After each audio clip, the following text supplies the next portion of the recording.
Clara Ashford had always believed there were few fates more dreadful than being paraded through society like a reluctant ornament, yet as she stood at the top of Highmere Hall's marble staircase, she discovered a new depth to that dread. For tonight she was not merely on display, she was trapped, wrapped in a gown that pinched beneath the ribs, shoved forward by a stepmother who whispered reminders about posture and obedience, while smiling sweetly for the crowd below. Clara felt like a creature caught between glass panes, fragile and scrutinized, and though she longed to turn back toward the carriage that had brought her here, the way was blocked by gilded double doors and a flood of aristocrats shimmering beneath chandeliers. She reminded herself she was here only to please her stepmother, nothing more, certainly nothing hopeful or romantic, yet her pulse raced in a way she could not explain, as though some unseen current moved through the very walls of the ballroom and tugged at her senses. The night pressed in around her, filled with silk, laughter, perfume, and the shifting colors of jewels. Clara inhaled once, steadying herself, but the air felt heavy, scented with something that made her strangely aware of her own heartbeat, and before she could retreat into invisibility, as she so often managed to do, she felt a gaze cut through the crowd and land upon her with unsettling precision. At first she thought she had imagined it, that perhaps her nerves had conjured attention where none existed, but when she forced herself to look down into the ballroom, her breath faltered. A man stood at the far edge of the dance floor, tall and composed, as if the frivolity around him could not touch him. His expression held no curiosity, no mockery, only a stillness so intent it felt like a hand closing around hers from a distance. Clara tore her gaze away, cheeks burning, whispering to herself that such a man could not possibly be looking at her. She wore a gown altered too tightly, her sleeves were uneven, and her stepmother's seamstress had forgotten a row of beads at the hem. Yet something in her chest fluttered, unbidden and unwelcome, as she descended the staircase, hoping the ground might swallow her before she reached the final step. But fate, or mischief, or some strange twist of the night intervened, for when she reached the ballroom floor and turned to avoid a passing couple, she found herself facing the man directly. The world narrowed to the space between them, a breath, a heartbeat. His eyes, dark, unwavering, impossibly steady, held hers with a quiet intensity that made her forget the noise, the gowns, even her stepmother's sharp smile from across the room. In that suspended moment, Clara understood that something had shifted, something she had not consented to and could not control, and though she wished for anonymity, she sensed with a shiver that the night would not allow it. Clara's first instinct was to step back, to retreat into the sea of silks and powdered faces where she could disappear again, but her feet would not obey her, for the man now standing only a few paces away regarded her with a stillness that seemed to anchor her in place. She knew at once who he must be, Adrian Merrick, the Duke of Ravenscroft, a name whispered with awe and a trace of fear in drawing rooms across London, a man whose reserve was legend and whose presence bent the shape of any gathering he entered. Yet nothing had prepared her for the reality of him, for the way his gaze held not arrogance but something far more disarming, curiosity, sharp and focused, as though he were studying a rare book found on a dusty shelf, rather than a young woman pressed into attending a ball she wanted no part of. Clara tried to lower her eyes in the modest, unremarkable way her stepmother preferred, but something about him seemed to lift her chin against her will, and she felt exposed beneath the quiet intensity with which he watched her. Her stepmother's harsh voice echoed in her memory. "Do not embarrass us, Clara. Try not to look so awkward." But for once the words failed to bind her movements. Adrian did not approach immediately. He seemed to take her in with the same deliberation one might give to an intricate painting, noting the soft pink flush on her cheeks, the faint tremble in her fingers, the way she subtly shifted her weight as though prepared to flee. Clara imagined he was silently cataloguing every flaw she tried so desperately to hide, the uneven stitching on her bodice, the faint looseness of a curl her stepsister had pulled too tightly, the whisper of uncertainty that lingered in her posture. She waited for the flicker of dismissal, the small condescending smile she had seen countless noblemen give to countless young women who failed to meet their standard of beauty or wealth. Instead, Adrian's expression deepened, as if something about her had captured him in a way he had not anticipated and was trying to understand. Clara dared one more glance at him, only to find his gaze unchanged, steady, level, almost contemplative. It was too much. She inhaled sharply and attempted to step aside, hoping to melt into the shifting dance lines. But the motion seemed to draw his attention even more.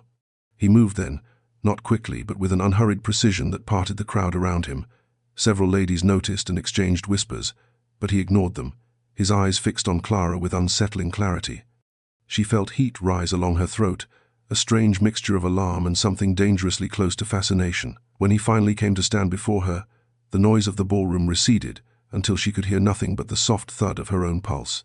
He inclined his head in greeting, the smallest gesture, yet it sent a tremor through her, for she sensed that whatever had begun in that moment was far from accidental and even farther from ordinary. Clara had endured whispers her entire life, but tonight they seemed to gather like storm clouds above her head, echoing from marble walls and gilded mirrors until every syllable pressed against her skin like nettles. She heard them even before Adrian reached her, sharp little darts disguised as polite conversation, floating from painted lips behind fluttering fans. Her gown is terribly plain. She must have sewn it herself. What business has she standing so close to a duke? Clara tried to steady her breath, to remind herself that whispers were nothing new, that she had survived worse under her own roof, but humiliation crept up her neck like heat. Her stepsisters, positioned just close enough to be heard, contributed their own venomous commentary, snickering that she should be grateful anyone noticed her at all. Their laughter hooked into the thin fabric of her composure, tugging at old wounds she had spent years trying to bury. Clara swallowed hard, willing herself not to flinch, yet she felt smaller with every passing moment, as if the grand ballroom itself was shrinking around her. From across the room, Adrian watched the cruelty unfold with a stillness that bordered on dangerous. Clara sensed the shift before she ever looked at him. Something in the air tightened, the kind of shift a room feels when a candle flickers before going out. When she finally turned her head, she found the Duke staring not at her but at the cluster of young women whose whispers pierced the fragile air. His gaze was cool, controlled, but beneath that composure was a tension Clara could not name, as if he found the entire display both distasteful and strangely illuminating.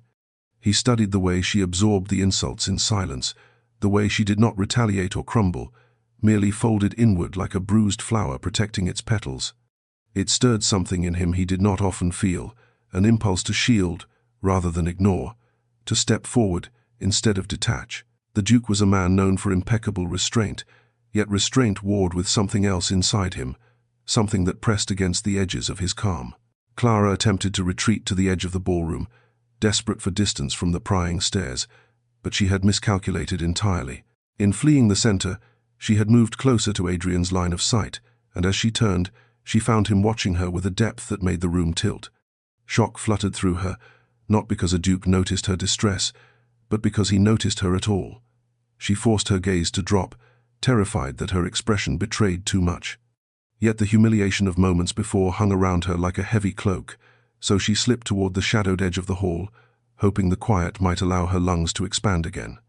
She did not see Adrian step away from the group of gentlemen beside him, nor the way he dismissed their conversation with a slight incline of his head. But the moment she exhaled in the dim corner, she sensed him approaching, drawn not by obligation, but by something Clara could not yet understand. Clara pressed her back gently against the cool marble pillar at the far end of the ballroom, hoping its solidity might anchor the tremor in her breath. The shadows here were softer, diluted by candlelight, rather than drenched in the brilliance of chandeliers, and she felt some small measure of safety seep into her limbs. Still, her thoughts spun restlessly, tangled with humiliation, worry, and a strange lingering spark she could not extinguish, no matter how fiercely she willed it away. She had nearly convinced herself that she could hide unseen until the music mercifully ended, when a presence approached, not loud, not intrusive, but unmistakable. The subtle shift of air, the faint scent of crisp winter pine, and the almost imperceptible hush of nearby voices drew her gaze upward, and there he stood, the Duke of Ravenscroft, close enough that she could see the gold flecks hidden within his otherwise dark eyes. For a heartbeat she forgot how to breathe, her thoughts scattering like startled birds, for never had she imagined he would follow her into the quiet corners meant for wallflowers and overlooked guests. He inclined his head in greeting, the gesture modest yet weighted, as though he offered her not merely politeness but something closer to acknowledgement. "Miss Ashford," he said, his voice a low, controlled baritone that wrapped around her like velvet and steadied her frayed nerves. Clara blinked rapidly, convinced he must have mistaken her for someone else, for she had no claim to such refinement directed her way. "Your Grace," she managed, dipping into a small curtsy that felt clumsy beneath his unwavering gaze. She did not know what to do with her hands and clasped them together, praying the faint tremble would not betray her. Adrian studied her with an attentiveness that was not sharp or invasive, but rather observant, and she dared not fully believe it. Gentle. It unsettled her more than cruelty ever had, for kindness felt like a luxury she was seldom permitted. "I hope the evening has not been too trying," he said, each word chosen with precision, as though he had weighed the question before speaking it aloud. Clara opened her mouth to insist she was quite well, perfectly fine, but the lie snagged in her throat. Instead, she offered a quiet, "It is rather lively." His lips curved, not into a smile, but into something softer, a private acknowledgement of her understatement. The moment stretched between them, delicate and fragile, a thread of connection she felt afraid to touch. Clara searched his expression for any hint of jest, any sign that she was the subject of a nobleman's fleeting amusement, but she found none. Instead, she sensed a sincerity that both warmed and terrified her. Before she could gather herself enough to retreat or offer conversation, a handful of nearby guests paused to watch them, their whispers stirring the air. Yet Adrian did not turn away, and that simple refusal, so subtle, so composed, made Clara's pulse flutter wildly, as though the night itself had begun to shift around them. Clara had no time to steady herself before the atmosphere around them changed, as if the shifting weight of glances and murmurs gathered into a single collective breath from the ballroom. She instinctively stepped back, pressing her fingertips into the folds of her skirt to anchor herself, yet Adrian did not retreat or falter. Instead, he extended a gloved hand toward her with a calmness that seemed to hush the nearest cluster of watchers. "Miss Ashford," he said, his tone even yet carrying an unmistakable undercurrent of intent, "would you grant me the honor of the first dance?" For a moment, the world blurred, narrowing to the outstretched hand that hovered between them like a fragile promise. Clara's breath hitched sharply, disbelief flooding through her. Ladies with gowns of jeweled silk stood frozen mid-whisper. Her stepsisters watched with open mouths, and her stepmother, across the room, pale with shock, appeared carved from marble. Clara felt her pulse roar in her ears, each beat a frantic question. Why me? Why now? What could he possibly want with someone like me? The urge to refuse rose in her throat, not from pride but from fear, fear of mockery, of prying eyes, of stepping into the center of a room that had never welcomed her. Yet Adrian's gaze did not waver.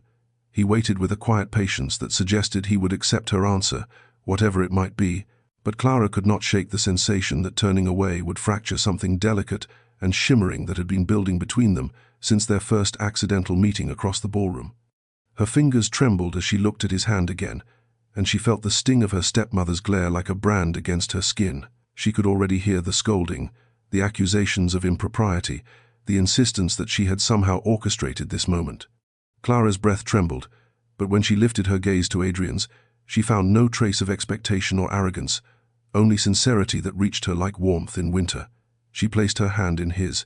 The ballroom's music resumed at that precise moment, as if the orchestra itself had been waiting for her consent. Adrian led her onto the dance floor with effortless grace, and Clara followed, her heartbeat stumbling but her steps surprisingly sure under his guidance.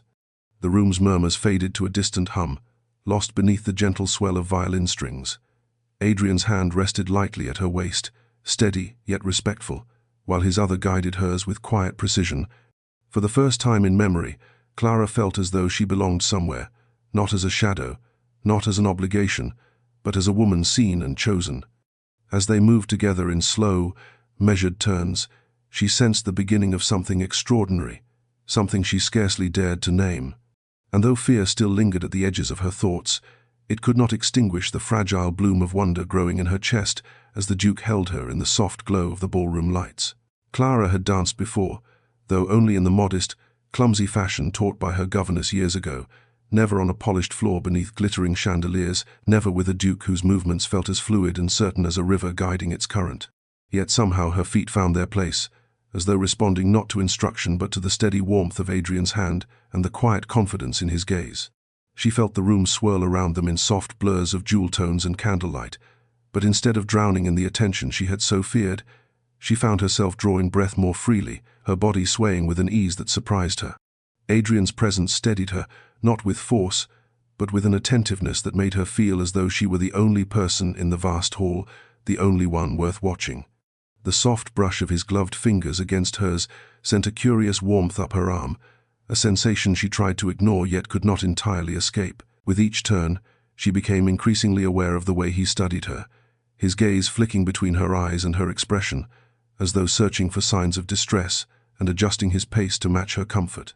It was an unfamiliar experience to be accommodated rather than corrected, and it loosened something knotted deep inside her. The faintest smile tugged at her lips when she realized she had not yet stepped on his boots or faltered as she had expected. Adrian seemed to notice the shift, for the corner of his mouth softened into what might have been the ghost of a smile, a rare expression for a man so well known for reserve. Clara's breath caught again, but this time with something closer to delight than fear. They moved in quiet harmony, exchanging only brief phrases between the measures of the music. Clara spoke of the orchestra, the artistry of the violins, anything to steady herself. Adrian responded with brief but thoughtful remarks, his voice low and warm above the swell of music. Yet beneath their polite conversation hovered something deeper, an unspoken awareness that thrummed like a second melody. Clara felt it in the way Adrian held her just firmly enough to guide but never to restrain, in the way his gaze lingered a moment too long every time their eyes met. She sensed that he was trying to understand her, not simply observe, but truly see her, and the thought sent a flutter of cautious hope through her chest. As the final notes faded, Clara expected him to release her hand quickly, the way most partners did when obligation ended. But Adrian's fingers lingered around hers for a subtle heartbeat longer, as if reluctant to sever the fragile connection formed between them. When he finally stepped back, the warmth of his presence remained, settling beneath her skin in a way she could neither dismiss nor fully comprehend. The moment the final measure of the dance faded, Clara had barely begun to gather her breath when a firm hand clamped around her upper arm, not Adrian's calm, steady hold, but the sharp, possessive grip of her stepmother. The suddenness of it nearly made Clara stumble. With a brittle smile stretched too wide and eyes blazing with concealed fury, her stepmother murmured through her teeth, "You've made quite enough spectacle for one evening." She tugged Clara aside with a forceful urgency masked beneath the pretense of a genteel mother guiding her daughter. Clara could feel Adrian's gaze on her retreating form, a flicker of concern in his expression, but he did not force the moment by intervening, though she sensed he wished to. Once they were out of immediate earshot, her stepmother's false smile dropped entirely, replaced by a sneer sharper than any whispered insult from the ballroom. "What exactly do you think you are doing? Parading yourself before a duke, as if he would ever consider you anything more than a passing amusement? Have you no shame?" Clara swallowed hard, her pulse thudding against her ribs like a frantic bird. She tried to respond, but her stepmother steamrolled onward, accusing her of impropriety, vanity, and seeking attention she had no right to claim. Each accusation was delivered with the precision of someone who had spent years mastering the art of diminishing another person. Clara felt her newfound confidence from the dance begin to fracture, each cruel word chipping at the fragile glow Adrian's kindness had sparked. Her stepsisters watched from a short distance, smirking behind their fans, delighted spectators at Clara's humiliation. Clara tried to murmur that she had not sought Adrian's attention, that she had merely accepted an invitation he had extended, but her stepmother dismissed her explanation with a cold scoff. Meanwhile, across the ballroom, Adrian observed the tense exchange with narrowed eyes. Though he could not hear the words, the posture was unmistakable. Clara's stiff shoulders, her stepmother's rigid stance, the hostility radiating from them. Something inside him tightened, a coil of protective instinct that surprised even him. He excused himself from a group of gentlemen who had been attempting to engage him in idle conversation, his gaze never leaving Clara. He noted how she recoiled slightly from her stepmother's grip, how she stared downward as though afraid of drawing more attention. It stirred in him a calm but simmering anger, not at Clara but at those who treated her as though her feelings and dignity meant nothing. Clara felt her stepmother's grip tighten once more before releasing her abruptly, the dismissal clear, "Compose yourself. Do not invite further humiliation." With that, she swept away, leaving Clara standing alone in the shadow of the ballroom's grandeur, shame pooling in her chest. Yet when Clara lifted her gaze, she found Adrian still watching her, not with pity, not with amusement, but with a depth of concern that made her breath catch. In that silent exchange, Clara sensed something shifting, though she could not name it, not yet. Clara slipped through one of the tall glass doors leading to the terrace, desperate to escape the sharp sting of humiliation still burning across her cheeks. The night air greeted her like a balm, cool and fragrant with winter roses, the contrast against the thick, perfumed heat of the ballroom almost dizzying. She gripped the stone railing, and drew several trembling breaths, willing her heartbeat to settle. The moon hung full and bright above the frost-silvered hedges, washing the garden in soft light, and for a fleeting moment Clara wished she could dissolve into the shadows entirely, become part of the night rather than the girl everyone whispered about. She reminded herself that she had survived far worse than gossip, yet tonight, with the weight of so many eyes, even her resilience felt threadbare. Slowly, she pressed her fingers against her temples, attempting to steady herself, unaware that she had left the ballroom with far more haste than decorum allowed. She did not hear the soft footsteps behind her until a familiar voice broke the quiet. "Miss Ashford."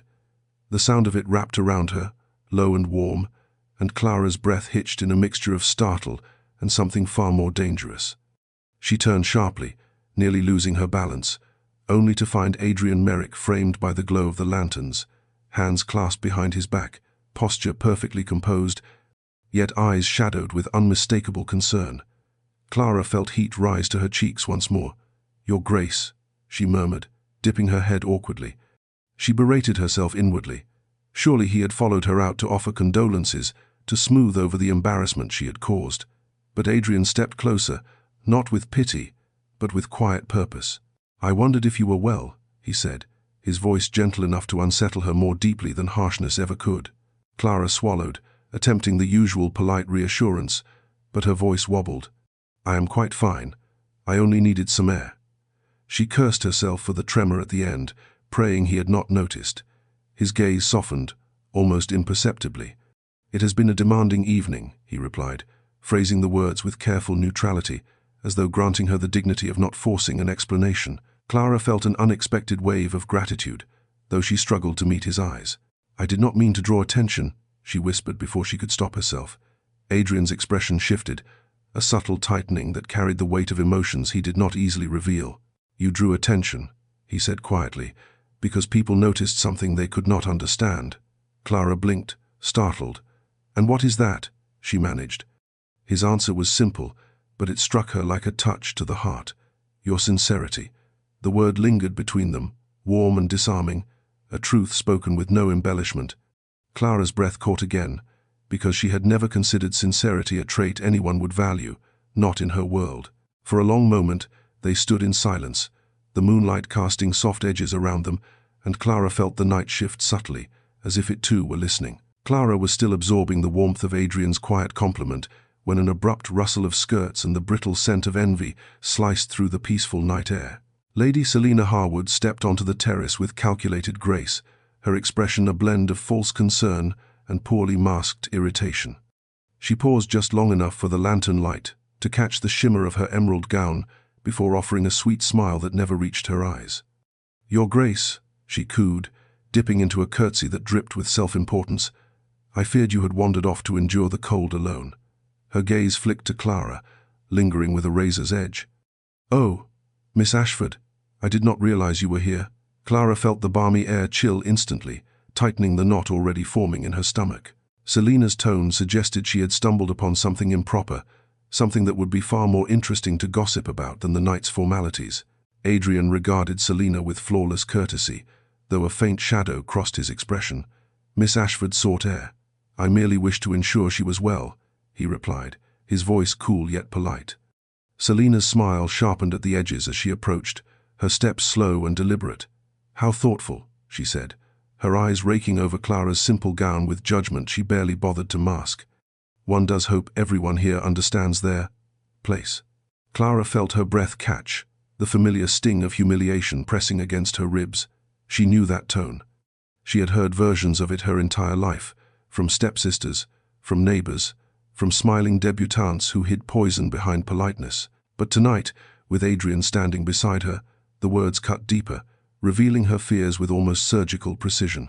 Selina stepped closer still, lowering her voice to an intimate whisper Clara nonetheless heard. "I suppose even the quietest wallflower can find ways to attract attention, if she is determined enough."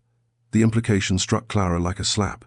She opened her mouth, unsure whether to defend herself or flee, but Adrian spoke before she could gather a breath. "Lady Selina," he said, in a tone that held no warmth whatsoever, "I suggest you choose your words with care." The sharpness beneath his civility startled them both. Selina blinked, taken aback but not deterred. She drew herself up with feigned innocence. "Why, Your Grace, I meant no offense," but Adrian's expression had cooled into something impenetrably formal. "Nevertheless," he replied, "offense was given." For a fraction of a moment, Selina's mask slipped, revealing a flash of anger before she smoothed her features once more. She dipped another curtsy, her voice honeyed but trembling. "Forgive me, Your Grace. I shall leave you to your company." With that parting barb, she retreated into the ballroom, her skirts sweeping behind her like a gilded serpent. Clara stood frozen, torn between disbelief and rising dread, because she sensed Selina's retreat was not defeat, but preparation. Something had been set in motion, something that would not stop at whispered insults, and Clara felt herself standing on the edge of its coming storm. Clara returned to the ballroom beside Adrian with a fragile steadiness, still feeling the echo of Lady Selina's barbed sweetness clinging to her skin like frost. The moment they stepped through the doors, Clara immediately sensed it. The shift in the air, the way conversations dipped then resumed in hurried whispers, the way glances darted toward her before skittering away as if burned. She recognized the signs too well. Selina's poison had already begun to spread. Clara's stomach tightened as fragments of murmured phrases drifted toward her. Alone on the terrace, unseemly, attention-seeking, improper familiarity. Each snippet lodged like a thorn beneath her ribs.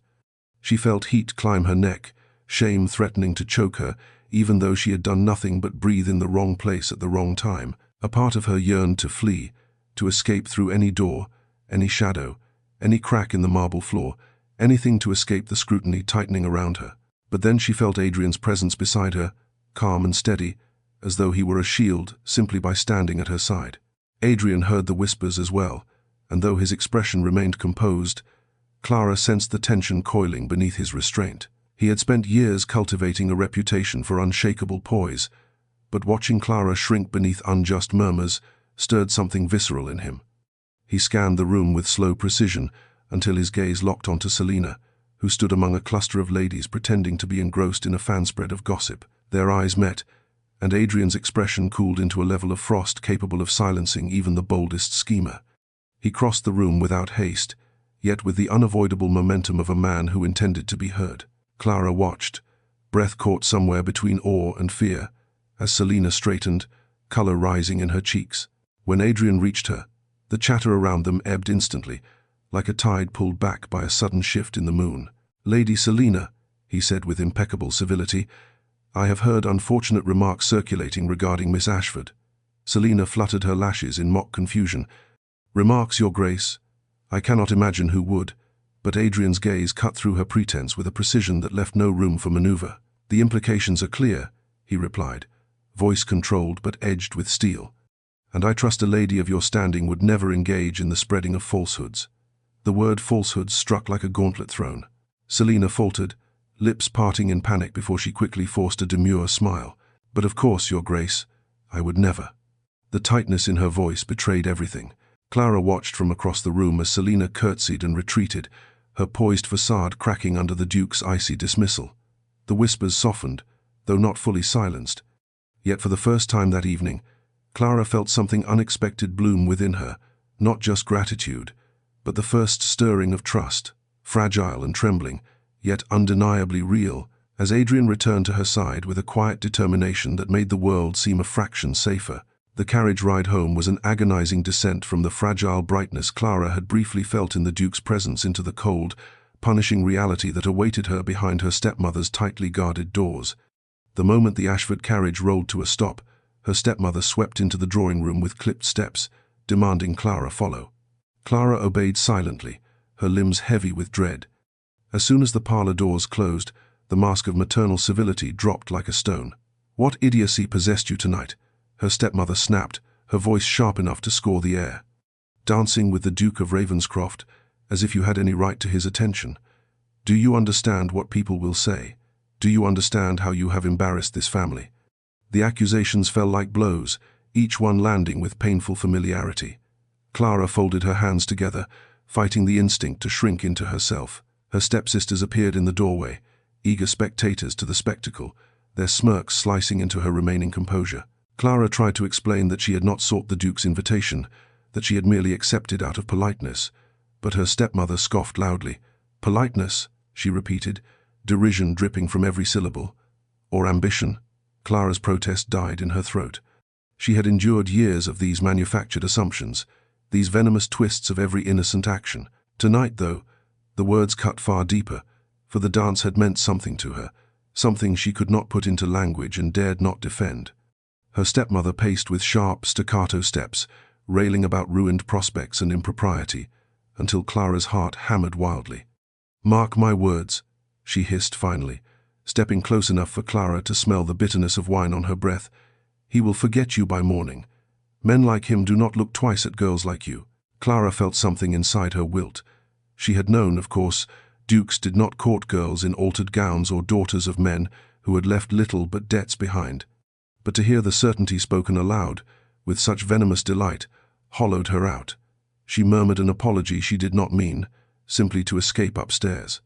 Her stepmother, satisfied with victory, waved her away with a dismissive flick of her fingers. Clara climbed the staircase slowly, the house cold and silent around her. In her little room beneath the eaves, she sank onto the edge of her bed, the faint scent of lavender from the ball clinging to her gown like a ghost of warmth she could not keep. She closed her eyes and saw Adrian's gaze, calm and steady, guiding her across the dance floor.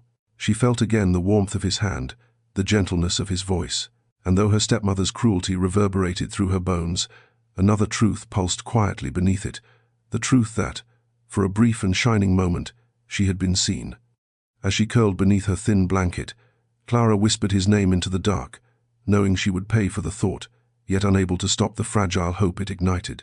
Several days passed in an oppressive haze, the memory of the ball clinging to Clara like a bruise, tender, aching, impossible to ignore, yet outwardly she resumed her quiet tasks, mending hems, arranging flowers, and remaining small enough to escape her stepmother's sharper moods.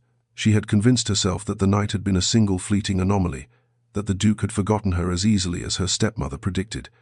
But on the morning the butler appeared in the doorway with a stiff bow and an air of startled importance, Clara sensed a tremor beneath the routine of the household. "Your Grace, the Duke of Ravenscroft is here," he announced.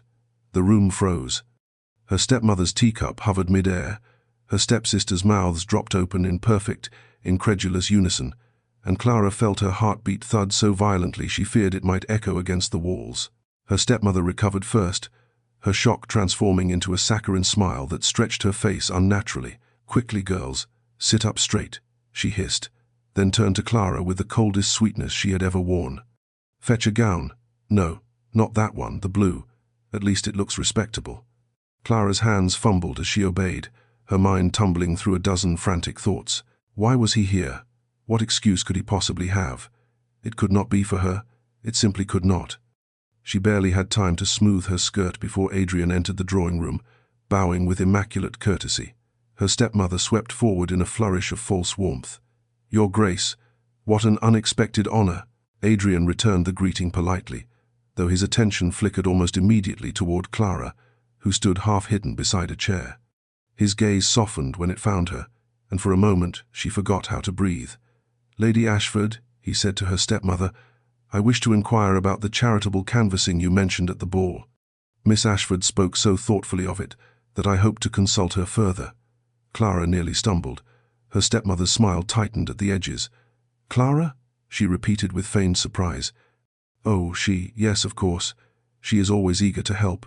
She gestured stiffly toward Clara, who stepped forward on unsteady legs, unsure whether she should curtsy or vanish.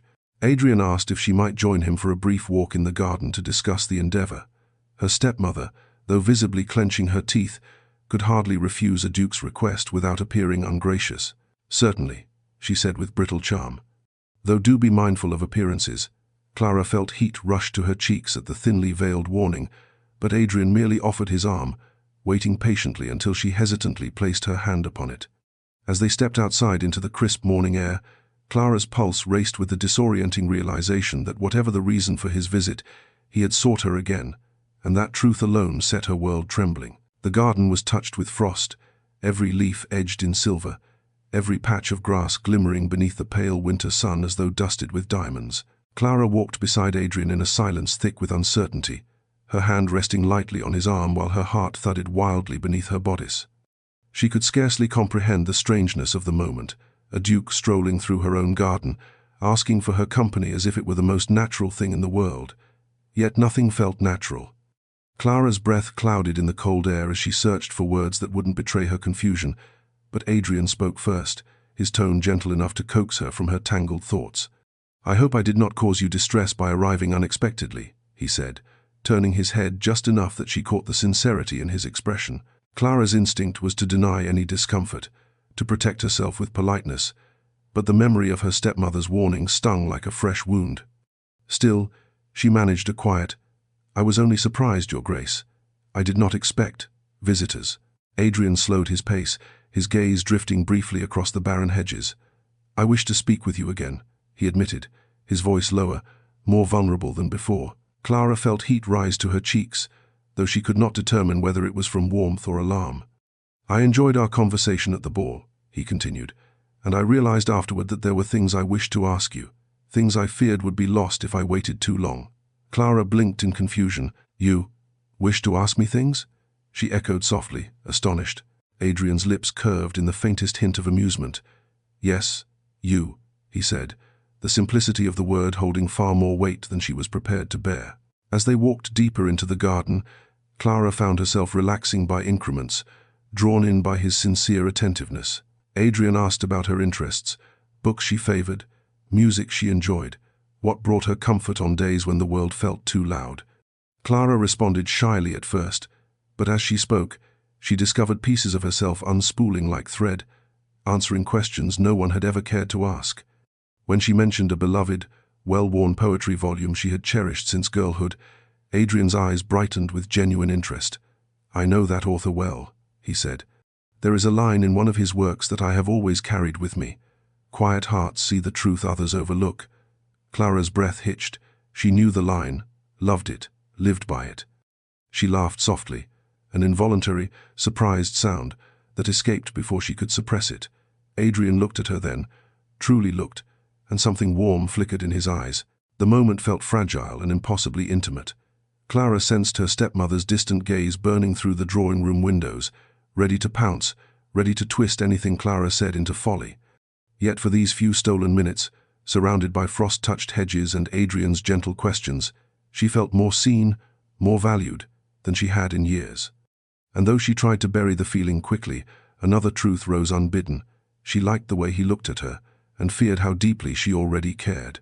Clara returned from the garden with a fluttering heart and trembling hands, but whatever fragile warmth she carried was immediately smothered the moment she stepped inside the drawing-room. Her stepmother stood rigidly beside the window, her smile tight as lacquer, her eyes sharp enough to cut silk. Clara felt the temperature of the room drop. Before she could remove her gloves, her stepmother dismissed the servants with a flick of her wrist, then shut the door with a deliberate click that echoed like a verdict. "What?" she began in a low, almost eerily calm voice. "Do you imagine you are doing?" Clara froze mid-breath. Her stepmother advanced slowly, each step measured as if restraining a deeper fury. "A walk with the Duke of Ravenscroft," she continued. "Alone? In broad daylight? Do you understand how easily your foolishness could ruin us all?" Clara opened her mouth to deny any impropriety, but the words tangled and died as her stepmother raised a hand for silence. "You will not squander this family's stability with your naive, girlish fantasies," she said, her voice tightening. "The Duke is polite, yes, but politeness does not equate to interest." Clara felt the accusation sink like a stone in her stomach. She had told herself the same thing repeatedly, but hearing it spoken aloud, weaponized, made her breath shudder. Her stepsisters lingered nearby, pretending to practice music but openly listening, their smirks thinly veiled. Her stepmother drew closer, lowering her voice to a whisper that chilled Clara's blood. "If he were ever to show true interest, I assure you it would not be for you." The cruelty landed with practiced precision, the sort that came from years of mastering how best to wound without leaving visible marks. Clara bit the inside of her cheek, willing herself not to break. She attempted, timidly, to explain that the Duke merely wished to discuss charitable endeavors, but her stepmother's laugh sliced through her words. "Please, do not insult my intelligence," she hissed. "Whatever happened today has emboldened you. I can see it in your posture. Do not forget your place, Clara. You are useful only so long as you are unobtrusive." That word, useful, struck with cold clarity, revealing her stepmother's deepest truth. Clara was not family, not a daughter, not even a young woman with a heart of her own. She was a tool, a pawn. The realization stung more sharply than the frost outside. Clara lowered her gaze, not in submission, but in the quiet effort to contain the swell of hurt rising in her chest. For years she had endured such treatment, burying the pain deep enough to survive each day. But something had changed. Adrian's kindness, his questions, the way he looked at her as though she mattered, had cracked open a door she had not dared approach before. And now, confronted by the cold machinery of her stepmother's ambition, Clara felt an unfamiliar flicker of defiance spark within her. She said nothing more, for she knew any answer would be twisted. But as she left the room, her pulse steadying, she carried one truth with her. The life her stepmother carved for her no longer felt inevitable. The next afternoon arrived with a thin veil of winter sunlight filtering through Clara's small bedroom window, casting pale golden strips across the worn quilt at the foot of her bed. She had barely slept, her mind replaying every moment of the previous day. The garden, Adrian's thoughtful questions, her stepmother's fury, each memory tugging at her with equal parts warmth and dread. She rose quietly, knowing that any respite would be fleeting. But when she descended the stairs, a small parcel wrapped in cream paper lay neatly on the hall table. Her stepsisters were bickering nearby, oblivious, so Clara approached it cautiously, her fingers trembling as she traced the elegant seal of Ravenscroft pressed into the wax. Her heart stumbled. No one ever sent parcels for her. Not once in all the years since her father's passing. She lifted the package with trembling fingers and slipped away to her room, closing the door with barely a whisper. Sitting on the edge of her bed, she opened the parcel with care, unfolding the paper to reveal a beautifully bound volume of poetry, her favorite author, the very one she had mentioned during her walk with Adrian. Clara pressed her hand to her mouth, stunned. She flipped open the cover and found, nestled between the first pages, a small cream-colored card bearing Adrian's unmistakable handwriting. I recalled our conversation and thought you might enjoy this edition. There is a line within that reminded me of you. No flourish, no exaggerated sentiment, just a thoughtful truth, written with quiet sincerity. Clara read the note twice, then a third time, her heartbeat unspooling into something soft and unsteady. She traced the curve of his letters with her thumb, feeling the weight of what this meant. A gift such as this was no trivial gesture. It was deliberate, intimate, the kind of gesture one made when thinking of someone long after they had parted. Tears gathered unexpectedly at the corners of her eyes, and she caught them quickly, afraid that if they fell onto the page they might smudge the ink. She wanted to bask in this small, precious warmth, but even as her chest swelled, fear crept in like a shadow. If her stepmother discovered the book, it would be twisted into a sin, a weapon, a justification for further cruelty. With trembling urgency, Clara pulled up the loose floorboard beneath her nightstand, her small sanctuary of hidden belongings, and carefully slid the book and note inside. She pressed the board back down, sealing away the fragile treasure before anyone could find it. That night, after her household had gone to bed, she retrieved the book once more and sat by the dim glow of her candle. As she read the poems, her fingertips lingered on the margins, her gaze drifting to the handwritten note that felt like a secret promise. And though she tried to restrain her heart, she could not help but whisper his name into the quiet, feeling warmth bloom in a life that had long been cold. Clara moved through the next several days with the secret weight of Adrian's gift tucked safely beneath her floorboards, and a quiet ache blooming in her chest each time she remembered the feel of the card between her fingers. Yet she forced herself to maintain the routine expected of her, setting the tea service, mending her stepsister's ribbons, retreating into silence when her stepmother's temper snapped without cause. She thought she could endure this fragile balance indefinitely, but the world within her home began to shift in a way she did not anticipate. It started subtly, her stepmother speaking in low, hurried tones behind closed doors, the arrival of letters Clara was not permitted to see, her stepsisters whispering excitedly and falling abruptly silent when she entered a room. Something tightened in the air of the house, and Clara felt the tension like a thread stretched close to snapping. Then came the moment that shattered the illusion of calm entirely. Clara had been gathering linens in the upstairs hallway when she heard her stepmother hiss, "The wedding must be arranged before the season ends. He will accept her without hesitation. She has no prospects to refuse." Clara froze. She knew that tone too well, that blend of desperation and calculation. She stepped closer to the door, her breath lodged painfully in her throat. Her stepmother continued, "The widower is eager for a wife who will not question him, Clara will do. Clara's vision blurred. She recognized the name that followed, Lord Hawthorne, a man widely known for his cold demeanor and sharp cruelty, twice widowed under circumstances whispered about, but never spoken aloud in polite company.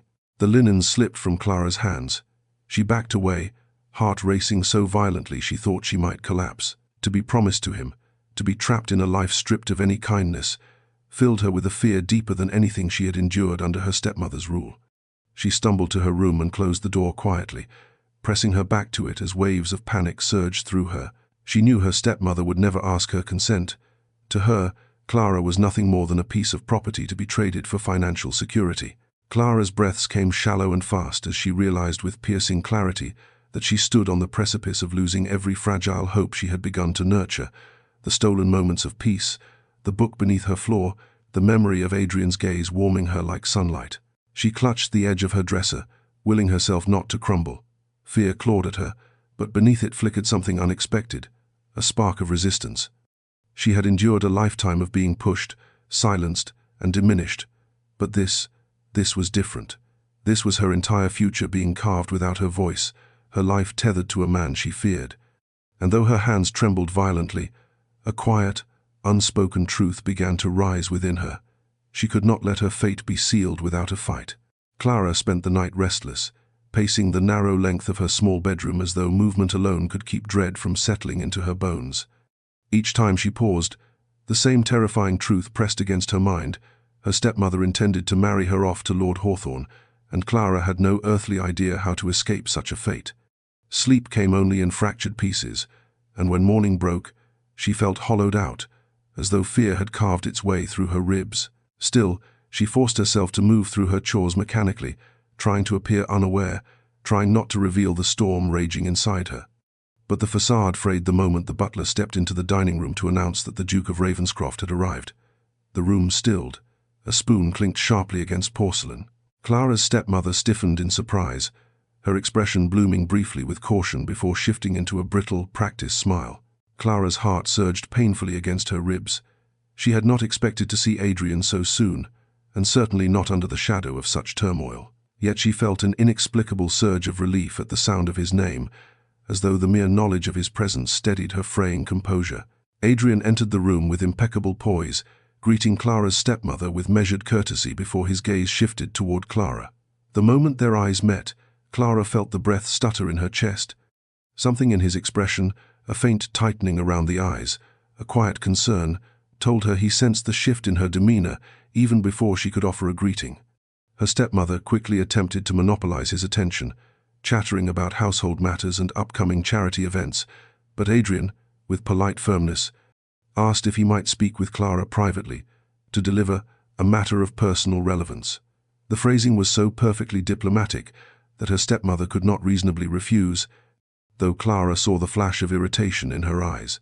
She followed Adrian into the smaller morning parlor, her hands trembling slightly as she closed the door behind them. He turned to her immediately, his voice soft but edged with urgency. "Miss Ashford, forgive the abruptness of my visit, but I received something troubling."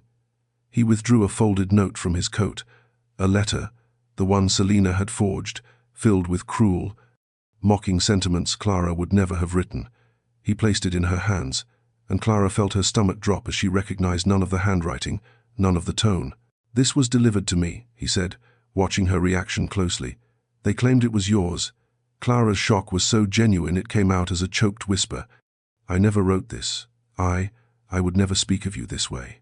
Her voice trembled, not from fear of his anger, but from the pain of being used as a pawn in someone else's scheme.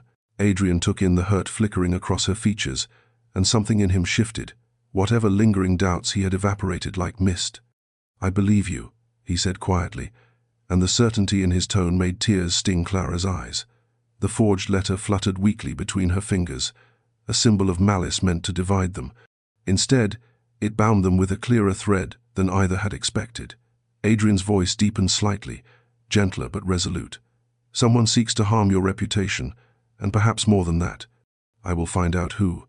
Clara felt her breath leave her in a quiet gasp, not because she doubted him, but because for the first time she realized she was not facing this storm entirely alone. Clara stood in the quiet of the morning parlor long after Adrian had departed, his assurance echoing in her mind with a warmth that battled the cold dread tightening her chest. She clutched the edge of a nearby chair, trying to steady the trembling in her fingers. If someone was forging letters to harm her, it meant her stepmother was not the only threat circling her life. Yet even that fear paled beside the terror clawing through her since overhearing the plans for her arranged marriage. The house felt different now. Every corridor seemed to lean toward her, listening, waiting, plotting, and Clara moved through it like a shadow, trying to outrun one's own silhouette. But fear sharpened into panic when she stepped outside her room to find her stepmother and stepsisters gathered in the upper corridor, whispering excitedly with an older maid Clara barely recognized. Their expressions were far too triumphant to be harmless. The whispers ceased abruptly when Clara approached, replaced by brittle smiles and false sweetness. Her stepmother placed a hand against her cheek with practiced affection that sent a shiver down Clara's spine. "My dear," she purred, "we have wonderful news to discuss later." Clara's stomach dropped. That evening, the truth arrived like a blade. Her stepmother summoned her to the drawing room, where she sat with a carefully arranged display of sympathy. "Clara, darling, I have secured a future for you, one that ensures you will never be a burden to this household." Clara's breath caught. The words burden and future in her stepmother's voice had never meant anything kind, and then she said the name, Lord Hawthorne. Clara's heart thudded painfully, the room tilting as though pulled sideways. Her stepmother detailed the arrangement with pride. Hawthorne's wealth, his desire for a quiet wife, his willingness to accept Clara without a dowry, how fortunate she should feel. Clara tried to protest, but her stepmother cut her off sharply. "You should be grateful," she snapped. "Men do not line up for girls with neither fortune nor beauty. This match is generous." Clara felt something inside her snap. For years she had endured barbed comments, rigid expectations, and false affection laced with cruelty. But this was different. This was her life being handed away like an unwanted trinket. Her chest tightened until she could barely breathe. She managed a whisper, "I do not want to marry him." But her stepmother's expression hardened instantly. "You do not have a choice," she said, voice low and cold. "The contract will be signed by week's end." Clara fled the room before her composure collapsed, her heartbeat racing like a trapped bird's wings. She reached her bedroom and shut the door quietly, pressing her forehead against the wood as panic surged violently through her. Never had she felt so cornered, so utterly powerless. Her breath trembled, her thoughts splintering as she imagined the life awaiting her. Silence, isolation, fear. Yet amidst the terror, a spark of something fragile but fierce flickered to life. She touched the hidden floorboard where Adrian's gift rested and whispered into the stillness, "I cannot let this happen." For the first time in her life, the thought did not feel like a fantasy. It felt like a beginning. The following evening, Clara found herself standing at the edge of yet another glittering gathering, this time at the Harringtons' winter supper, her stomach knotted so tightly she felt she might fold in half. Her stepmother had insisted she attend, claiming it would prepare her for presenting herself properly once the marriage to Lord Hawthorne was announced. Clara moved through the crowd as if carried by a current she could not resist, her pulse fluttering beneath her skin like a fragile wing. Candles burned low in silver sconces, casting warm light across velvet-clad guests whose laughter filled the air with a gaiety Clara could not feel. She tried to keep her expression composed, tried not to betray the dread thudding beneath her ribs, but with each passing minute she felt her composure slipping like sand between her fingers. And then, just when the walls seemed to close in, she sensed a familiar presence before she even saw him. Adrian stood across the room, tall and austere in midnight black, his gaze sweeping the crowd with subtle precision until it found hers. The moment their eyes met, Clara felt her breath catch, the tension in her chest loosening just enough for her to draw air again. He did not approach immediately. He watched her first, studying the stiffness of her shoulders, the glassy sheen in her eyes, the pale set of her lips. Then, with a quiet decisiveness that made her knees weaken, he began to cross the room. Clara lowered her gaze, terrified of being too obvious, but she could not stop the tiny spark of hope that flared at his approach. When he reached her, he bowed his head slightly, just enough to speak to her without drawing unnecessary attention. "Miss Ashford," he murmured, his voice gentle but edged with concern. "You seem unwell." Clara swallowed hard, fighting the burn rising in her throat. "I am simply tired," she whispered, but her voice trembled, betraying her. Adrian's eyes narrowed faintly, as though her words were a puzzle he refused to accept at face value. "You are frightened," he said softly enough that only she could hear. Something has changed. Tell me. Clara's lips parted, but fear clamped down on her voice. She shook her head faintly. I cannot. Adrian glanced briefly around them, ensuring no curious eyes lingered too close, then guided her toward a quieter alcove beneath a towering marble column. He did not touch her, yet the mere act of leading her away from the crowd steadied her shaking breath. Clara, he murmured, using her name for the first time, his voice rich with a warmth that made her heart falter. Whatever burdens you, you do not carry them alone. Not anymore. The sincerity in his words nearly broke her. Tears pricked behind Clara's eyes, and she looked down, unable to meet the intensity of his gaze. The truth trembled on her lips. I am being forced into a marriage I cannot survive. But terror sealed the confession inside her chest. Before she could gather the courage to speak, distant footsteps echoed toward the alcove, and Clara instinctively stepped back, fear snapping taut around her. The moment shattered like thin glass. Clara's breath came in shallow bursts as the footsteps approached, her instinct to retreat overwhelming every fragile thread of courage she possessed. Adrian saw the way she recoiled, the sudden fear that swallowed the light in her eyes, and though he stepped aside to give her room, something fierce flickered across his expression, an indignation carved not of pride but of protectiveness. The intruding guests passed them without noticing, laughing loudly about some scandal from last season, but the interruption had splintered the fragile moment Clara had been gathering her strength for.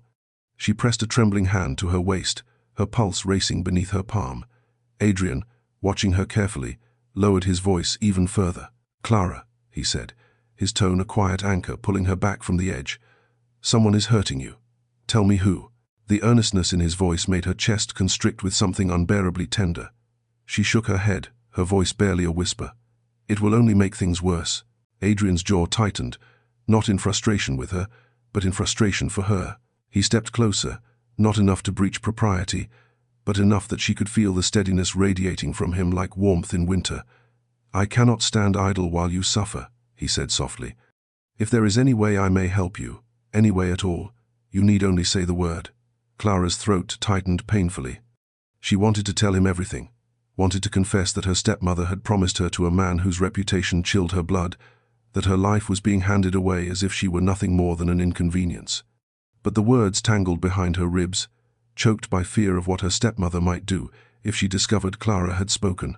"I cannot burden you with my troubles," she managed, blinking against the sting of tears. "They are mine to bear." But Adrian shook his head slowly, his voice deepening with emotion he could no longer keep fully restrained. "Your troubles are not a burden, they are unjust. And injustice, Miss Ashford," he paused, searching her eyes, "is something I do not tolerate." The simplicity of the statement, spoken with such unwavering conviction, made Clara's breath catch. She had spent years believing her suffering was invisible, unimportant, hers alone to endure. To hear him speak with such certainty that she mattered, that what was happening to her was wrong, felt like touching sunlight after living in shadow. She exhaled shakily, her voice trembling as she whispered, "My stepmother. She has made arrangements I cannot refuse." Adrian's expression sharpened, the faintest crack in his otherwise steady composure. He leaned in just slightly, urging her to continue. Clara swallowed hard, her fear and desperation folding into a single trembling confession. "I am to be married, to Lord Hawthorne." His eyes darkened, a storm gathering behind them. "Against your will?" She nodded, unable to speak. For a long moment, the world seemed to stand still, music fading, laughter dimming, the candlelight blurring around the edges. Adrian's voice, when it came, was quiet but carved with steel. "This will not stand," he whispered. "I swear to you, Clara, I will not allow it." And though she feared the consequences of that vow, a fragile, aching hope unfurled in her chest, hope that for the first time in her life, someone might actually fight for her. The house felt more like a prison with each passing hour, its familiar corridors tightening around Clara like the bars of a gilded cage. Her stepmother's newfound vigilance shadowed her every step. Meals were taken under scrutiny, errands forbidden, letters intercepted before they even reached the hall table. Even the servants moved differently around her now, their eyes flicking away quickly, as though instructed not to indulge her with kindness. It was as if the world itself had shrunk, closing in around her until she could hardly breathe. Clara knew the reason for the sudden vigilance. Her stepmother was terrified that Clara might find a way to refuse the marriage to Lord Hawthorne, and so every aspect of her life became monitored, contained, diminished.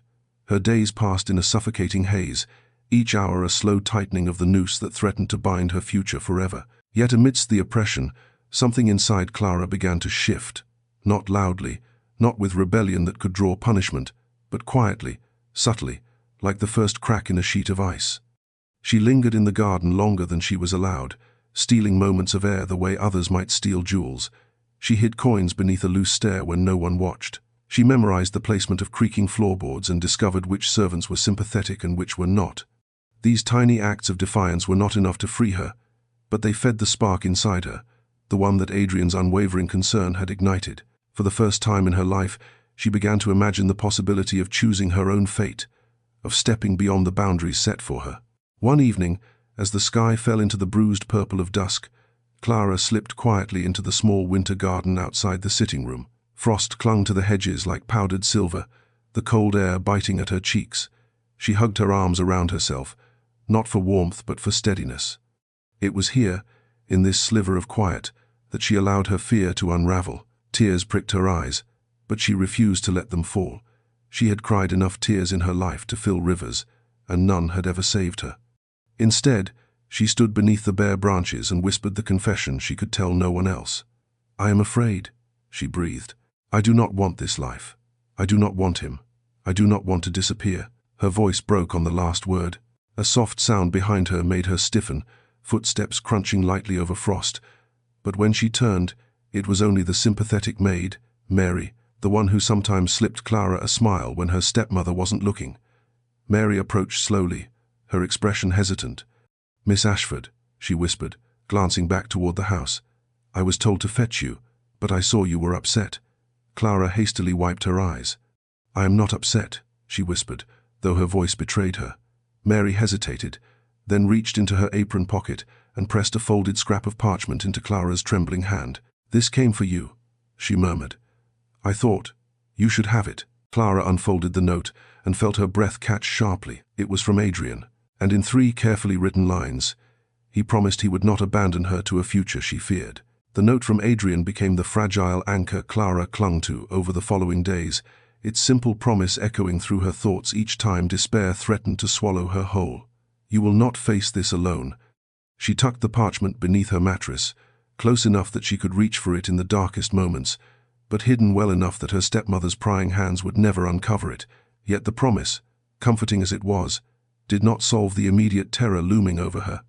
Lord Hawthorne's name was mentioned more frequently now, woven into her stepmother's conversation with a false sweetness that made Clara's skin crawl.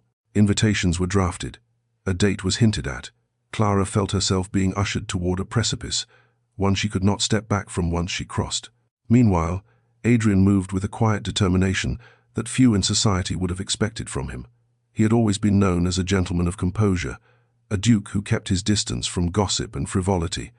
Yet now, beneath that carefully cultivated exterior, he carried a simmering purpose. Raising questions discreetly among acquaintances, he learned much about Clara's household, far more than Clara herself had been allowed to know. He discovered whispers of debts silently settled through Clara's late father's estate, debts her stepmother had concealed. He uncovered records suggesting Clara's inheritance had been tampered with, money redirected under false pretenses. He consulted his family's solicitor under the guise of settling his own affairs, carefully steering the conversation toward the legality of forced marriages, guardianship, and the rights of an adult ward, each piece of information layered together to reveal something darkly familiar. Clara was not merely mistreated, she was being controlled, cornered, and carved into silence by those who should have protected her. The realization sparked a growing fury within Adrian, though he kept his expression calm whenever in public. He knew that a single misstep, a single display of open emotion, could jeopardize everything, including Clara's safety. His actions needed to be precise, lawful, and unassailable, and so he quietly assembled what he required: documents, witnesses, and a plan.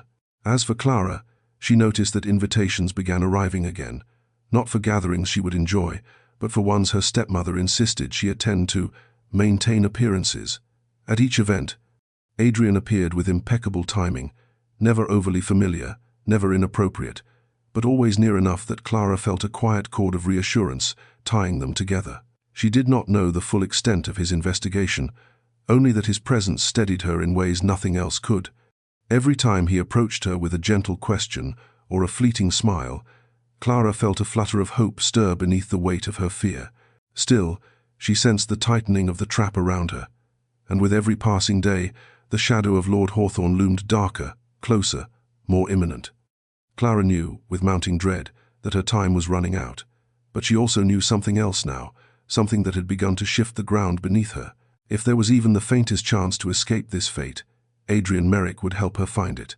The gardens behind the Harrington estate were quiet at dusk, their hedges outlined in the faint silver glow of a rising moon. Clara slipped into the cool air with the nervous urgency of someone seeking refuge from a life closing around her throat. She had not expected Adrian to be there. She would not have dared hope, but the moment she rounded a bend beneath an arch of bare climbing roses, she found him waiting, hands clasped behind his back, his posture taut with a tension he rarely allowed others to see. Clara stopped abruptly, breath catching in her throat. The sight of him in the dim light, still, composed, yet visibly troubled, sent a strange shiver of relief through her, as though her heart had recognized something before she could name it. "Miss Ashford," he said softly, stepping forward. His voice carried a warmth that pulled her closer despite her fear. "I had hoped I might find you." Clara's fingers curled into her skirts, her pulse racing. "I should not be here," she murmured, glancing over her shoulder. "If my stepmother sees us, then she will see a man speaking with a woman he respects," Adrian answered, with quiet conviction that made her chest constrict. Nothing more, nothing less. Clara lifted her gaze to meet his, and the intensity she found there nearly unsteadied her. He studied her for a moment, as though searching for pieces of the truth she still held locked behind trembling lips. "You've grown paler," he said, more withdrawn. "You flinch when someone calls your name." His voice lowered. "You are afraid." Clara's breath shuddered as she shook her head weakly. "I cannot." "You can," Adrian interrupted gently. "You must." She swallowed hard, her throat tight. The world around them seemed to hush, the distant murmurs from the ballroom fading until the only sound she heard was the brittle rustle of frost-covered leaves. Clara pressed a hand to her chest as though she could keep her trembling heart from shattering.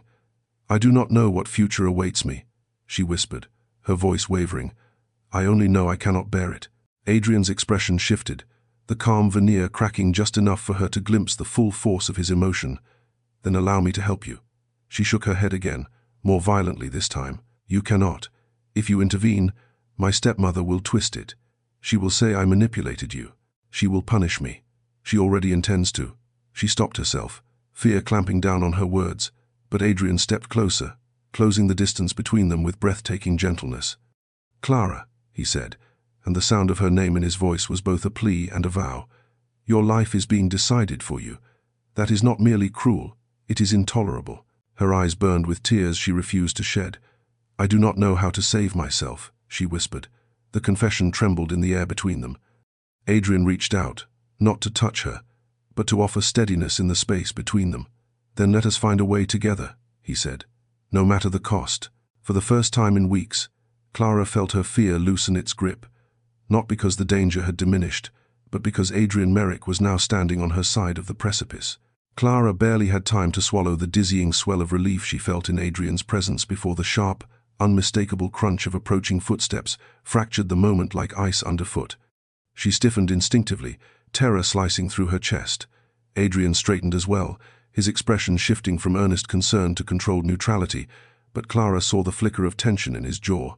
The sound grew closer, heels striking frost-tipped gravel with purposeful rhythm, and Clara's heart plummeted.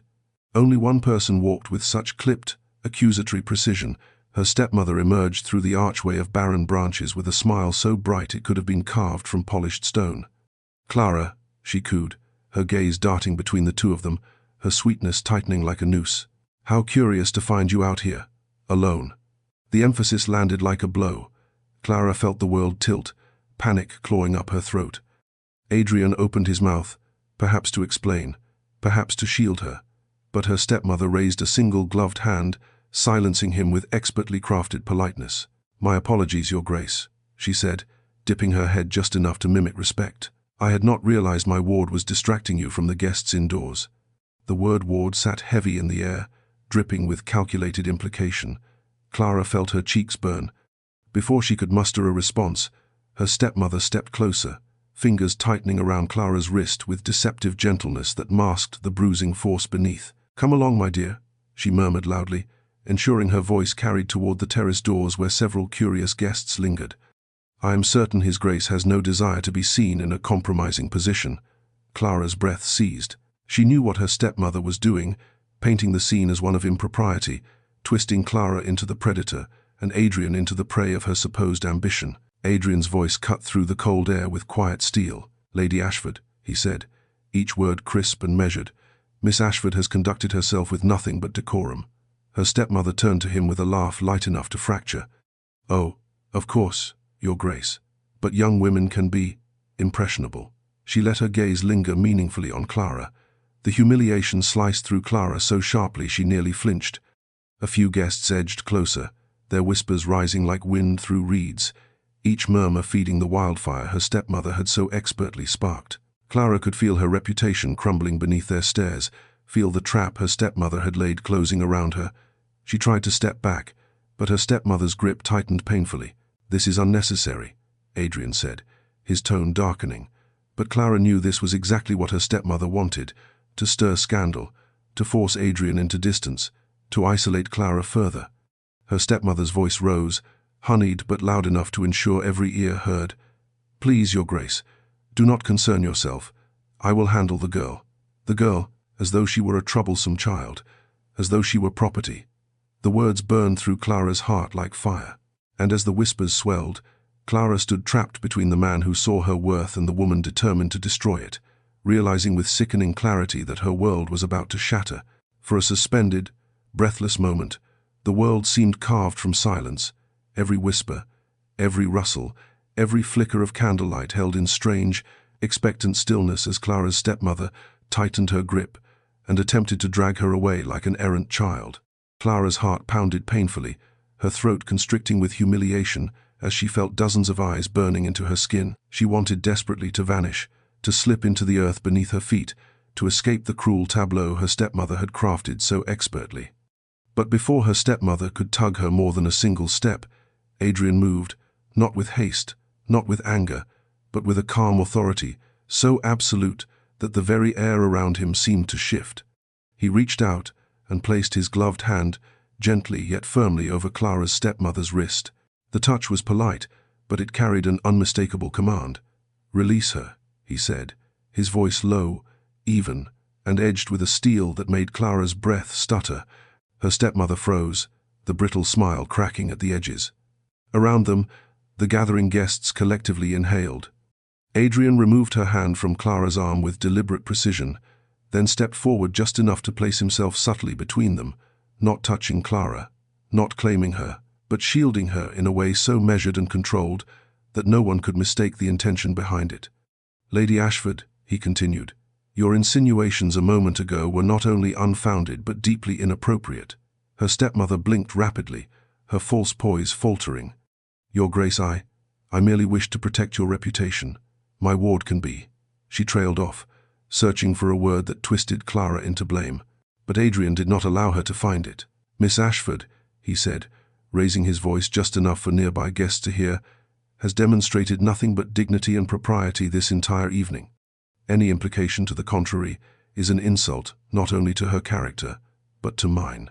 A hush rippled through the air as his words settled like heavy velvet upon the crowd. Clara felt a wave of heat rush to her cheeks, but this time it was not humiliation.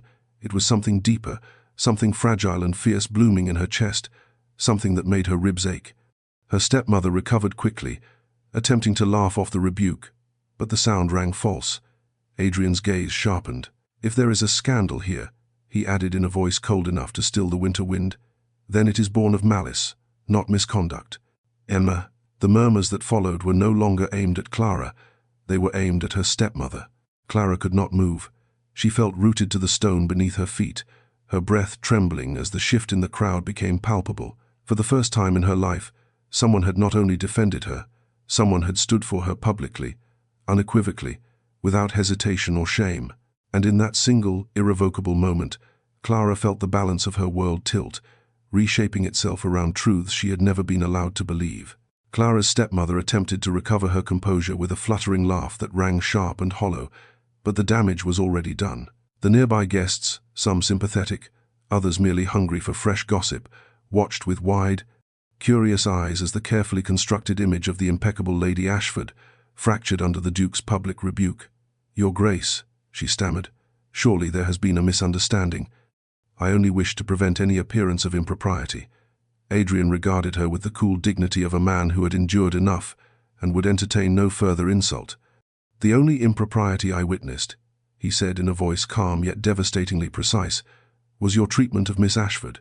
It was not a shout, not a threat, but the quiet finality of a gentleman whose word weighed more heavily than any raised voice could."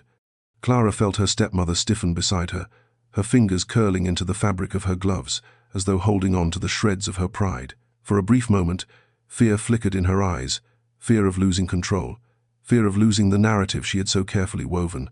Sensing her influence slipping, her stepmother grasped desperately for a new tactic.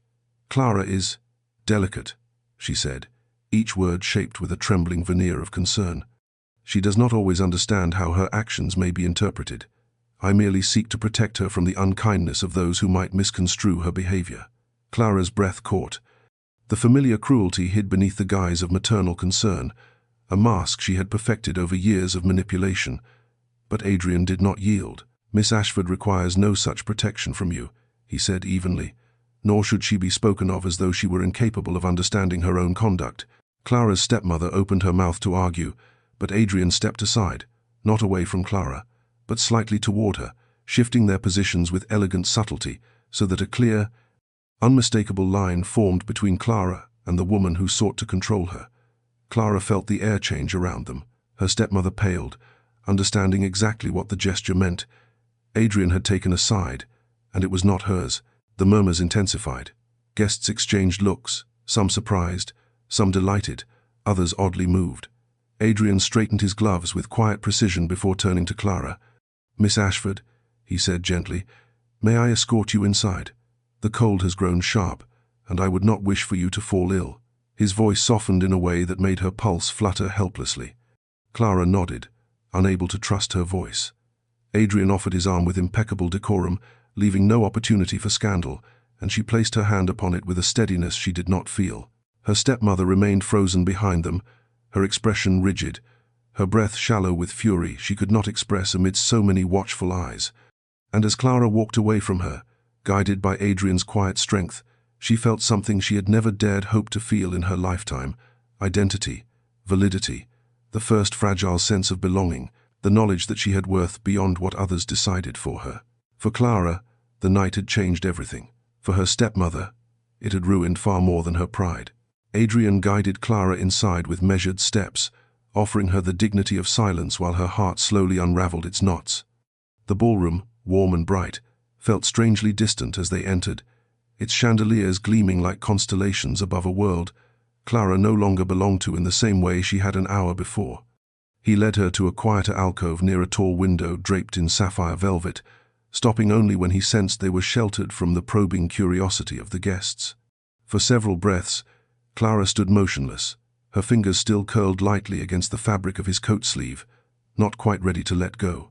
When she finally withdrew her hand, her pulse stumbled in its wake. Adrian studied her with a gentleness she had never known, his gaze steady but shadowed with concern. "Are you harmed?" he asked softly.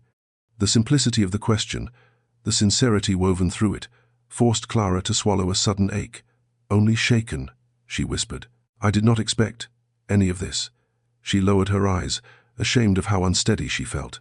"I am sorry for the scene." Adrian frowned, an expression not of displeasure but disbelief. "You apologize for being mistreated?" he murmured. "Miss Ashford, you owe no apology for another's cruelty." Clara felt warmth rise to her cheeks, but it was a different warmth than earlier, less burning shame, more something like quiet refuge. She pressed her hands together, fingers trembling. "My stepmother will not forgive this," she whispered. "She will find a way to punish me for it." Adrian's jaw tightened, the faintest crack in his carefully measured composure. "She has already punished you enough," he said, "and you cannot remain under her control much longer." Clara looked up sharply, fear flaring in her eyes. "I do not know what choice I have," she said. "She holds everything, my home, my reputation, even the little money left to my name." Adrian inhaled slowly, as though weighing how much truth he could reveal without overwhelming her. "I have been making inquiries," he said carefully. "There are irregularities concerning your inheritance. Funds that should have belonged to you were redirected." Clara's breath seized, shock slicing through her chest. "What do you mean?" Adrian hesitated only a moment before continuing. "Your father intended for you to have more than you were told, and you may have legal grounds to challenge your stepmother's guardianship." The words felt too enormous, too hopeful, too dangerous. Clara shook her head instinctively. "She will destroy me if I try." Adrian stepped closer, not touching her, but anchoring her with the quiet strength of his presence. "She cannot destroy what she no longer controls," he said. Clara dared to lift her gaze again, and the look in his eyes, steady, resolute, fiercely protective, made her breath falter. It was there, unspoken but unmistakable. He would not allow her to face this battle alone. "Clara," he said softly, her name forming a vow, "I have a way to keep you safe, but I need your trust." Her heart slammed against her ribs, not with fear, but with the fragile, trembling hope of someone standing at the threshold of freedom for the first time. And though her voice trembled, she managed a single, life-altering word: "Yes." The following morning arrived with a sky the color of pale milk, the air outside Clara's window thick with the hush of an impending snowfall. She stood at the edge of her room, her cloak clasped tightly in trembling hands, as she listened to the rhythmic tick of the small mantel clock, each second marking the narrowing window of time. Adrian's plan, though carefully crafted, required precision. Clara could not afford a single hesitation. Her stepmother believed she was still asleep, unaware that Clara had risen before dawn to prepare. Every step Clara had taken that morning felt both terrifying and electrifying, as though she were walking on newly formed ice, aware of the danger, yet drawn irresistibly forward. She gathered the small bundle of items she dared bring: the poetry book Adrian had gifted her, the letter promising she would not face this alone, and the single miniature portrait of her father she had kept hidden for years. All else she left behind. They were objects, memories, pieces of a life she no longer wished to be trapped within. The plan required her to leave before breakfast, slipping out through the side gate where Adrian's carriage would be waiting beyond the hedged boundary. The sympathetic maid, Mary, had agreed to delay the household by misplacing the morning tea tray, a risk that could cost her job, or worse, if discovered. Clara felt a painful pang of guilt, but Mary had simply squeezed her hand and whispered, "Go, before she takes everything from you." So Clara moved silently through the dim corridor, her heart pounding as she passed the drawing room where her stepmother plotted over letters and accounts. The house felt like it was holding its breath, the shadows along the walls stretching as though urging her onward. When she reached the narrow servants' stairwell, she paused, gripping the cold rail as fear surged through her. Adrian's words echoed in her mind: "I have a way to keep you safe." It should have been enough, yet a lifetime of conditioning whispered treacherous doubts. What if he changed his mind? What if she was nothing more than a duty? What if her stepmother found her before she reached the gate? But beneath the fear pulsed something stronger: the memory of Adrian stepping between her and humiliation, the gentleness in his voice when he spoke her name, the promise he had written with his own hand. Clara reached the side entrance, breath misting in the cold morning air. Her fingers trembled as she lifted the latch. The gate creaked softly, too softly to be heard by anyone inside, she prayed. Beyond the frost-dusted hedge, a black carriage stood waiting, its lanterns dimmed, its driver motionless atop the seat. Clara's breath caught as she saw the silhouette inside, the unmistakable form of Adrian Merrick. He stepped down the moment he spotted her, his expression tightening with relief. "Clara," he whispered, urgency and tenderness blending in his voice. "You made it." In that instant, the fear that had bound her for years loosened. She stepped toward him, toward freedom, toward whatever future awaited beyond the gate. Adrian helped Clara into the carriage with a gentleness that made her breath tremble, his hand firm around hers as though anchoring her to the one steady truth she had left. The door closed with a soft thud, sealing them away from the life she was fleeing. The carriage lurched forward, wheels crunching over frost-hardened earth, and Clara felt a rush of fear so intense it stole her breath. She pressed her gloved hands together tightly, her heart pounding in wild, uneven bursts.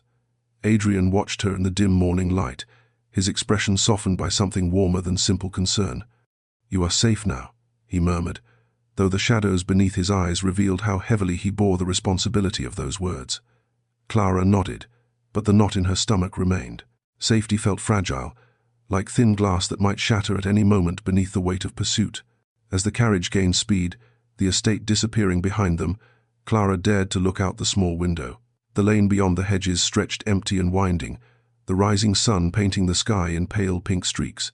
Yet even that beauty could not quiet the fear pulsing in her veins. "She will come after me," Clara whispered, unable to silence the thought. "My stepmother will accuse me of impropriety. She might even claim you coerced me." Adrian leaned forward, his voice steady. "I have already anticipated her attempts. Before arriving this morning, I sent correspondence to several key parties, my solicitor, 2 matrons of impeccable reputation, and the magistrate." Clara blinked, startled. "The magistrate?"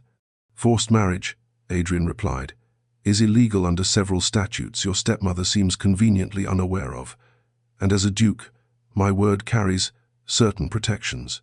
He paused. "You are not the one in danger of scandal now. She is." Clara stared at him, her breath hitching as the truth settled. Adrian met her gaze with a quiet intensity that made her pulse flutter. "I will not allow anyone to harm you," he said softly.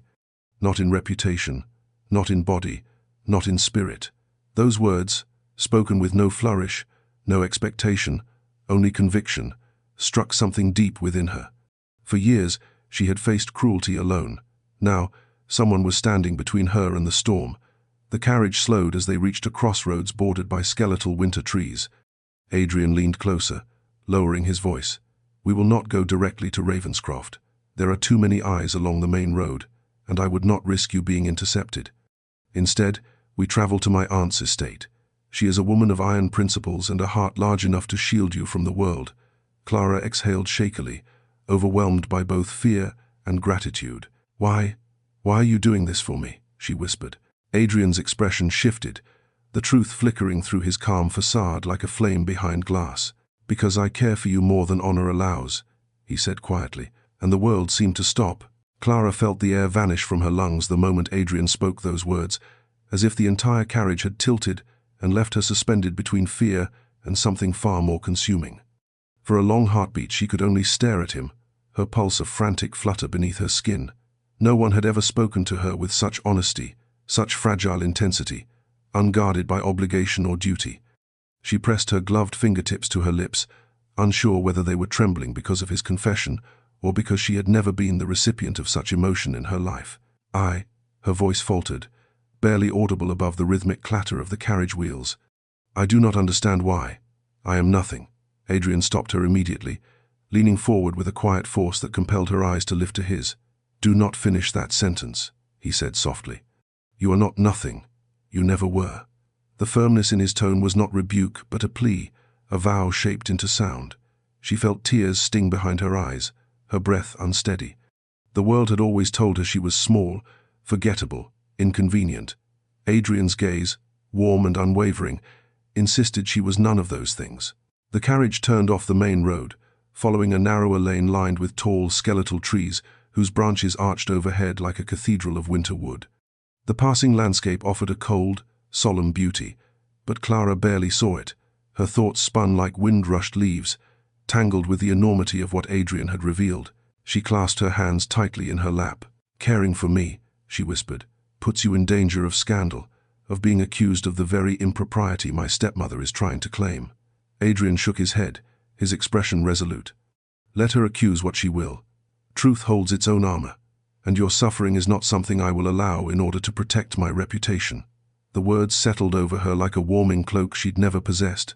Clara exhaled a tremulous breath, yet beneath the delicate bloom of warmth, fear still curled like smoke. "If we reach your aunt's estate, what then?" she asked, her voice fragile. Adrian hesitated, not with uncertainty, but with the weight of a truth he approached carefully. "Then," he said slowly, "you may request legal protection. As an adult, you are entitled to guardianship of your own choosing. My aunt, she is well respected, and she will not be intimidated by your stepmother." Clara's heart tightened. "You speak as though my stepmother will simply yield. She will not," Adrian replied, but she cannot outmaneuver the law, nor the scrutiny of those who already question her actions. Silence fell between them, soft but charged. Clara studied the way his gloved hands rested on his knees, steady even as she knew his heart bore the same pounding uncertainty she felt. She dared a whisper. "And what of us?"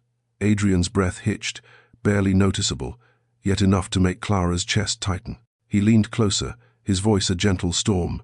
"That will be your choice when you are free." And for the first time in her life, Clara realized she could choose. The carriage rumbled through the quiet countryside, each turn of the wheels carrying Clara farther from the life that had suffocated her and closer to a future she could scarcely imagine.